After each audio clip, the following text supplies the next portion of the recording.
गांव के किनारे एक बड़ा संयुक्त परिवार रहता था। घर में शांति भी थी और थोड़ी बहुत नोक झोंक भी, लेकिन सब साथ रहते थे। घर में दो बहुएं थीं। एक थी गांव की बहू राधा, सीधी सादी, मेहनती और बहुत सरल स्वभाव की। दूसरी थी शहर की बहू नीतू, तेज बोलने वाली और थोड़ी घमंडी। नीतू को लगता था कि गांव की जिंदगी बहुत पुरानी सोच वाली होती है। वो अक्सर राधा को कम समझती थी। एक दिन सुबह का समय था। घर में सबके लिए खाना बन रहा था।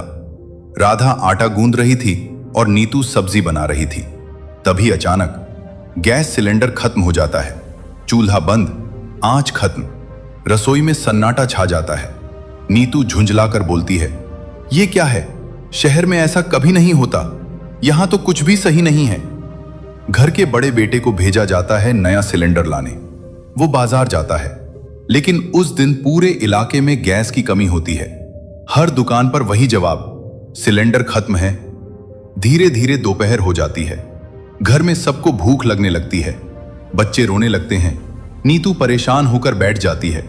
उसके चेहरे पर चिंता और गुस्सा दोनों होते हैं। उसे समझ नहीं आता कि अब क्या करे। तभी राधा धीरे से उठती है, कुछ नहीं बोलती। वो आंगन में जाती है, पुराना मिट्टी का चूल्हा निकालती है, लकड़ियां इकट्ठा करती है और आग जलाती है। धुआं उठता है, आंखों में जलन होती है, आंसू आने लगते हैं, लेकिन राधा रुकती नहीं। वो पूरी मेहनत से खाना बनाने लगती है। नीतू दूर खड़ी सब देख रही होती है। उसका गुस्सा धीरे धीरे शांत होने लगता है। वो पहली बार राधा की मेहनत को महसूस करती है। कुछ देर बाद रसोई से खाने की खुशबू आने लगती है। राधा सबके लिए गरम गरम खाना बना देती है। घर के सभी लोग खाना खाते हैं। बच्चों के चेहरे पर मुस्कान आ जाती है। नीतू चुपचाप खड़ी रहती है। उसकी आंखों में हल्के आंसू आ जाते हैं। वो धीरे धीरे राधा के पास जाती है और धीमी आवाज में कहती है, मुझे माफ कर दो, मैं तुम्हें समझ नहीं पाई।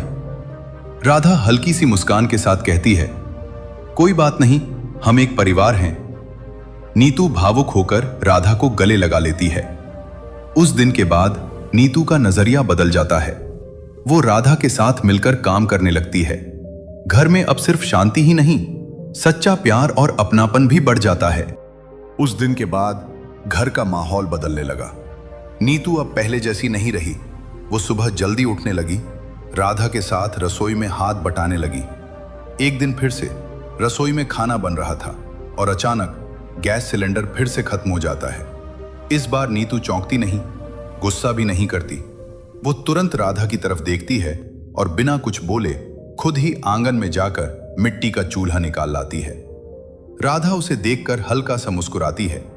नीतू अपने हाथों से लकड़ी जलाती है। धुआं उसकी आंखों में जाता है, आंसू आने लगते हैं, लेकिन इस बार वो रुकती नहीं। धीरे धीरे दोनों मिलकर खाना बनाती हैं। घर में फिर से खुशबू फैल जाती है। सब लोग साथ बैठकर खाना खाते हैं। राधा प्यार से नीतू की तरफ देखती है और नीतू की आंखों में संतोष दिखाई देता है। अब वो समझ चुकी थी, गांव की जिंदगी पुरानी नहीं, मजबूत होती है।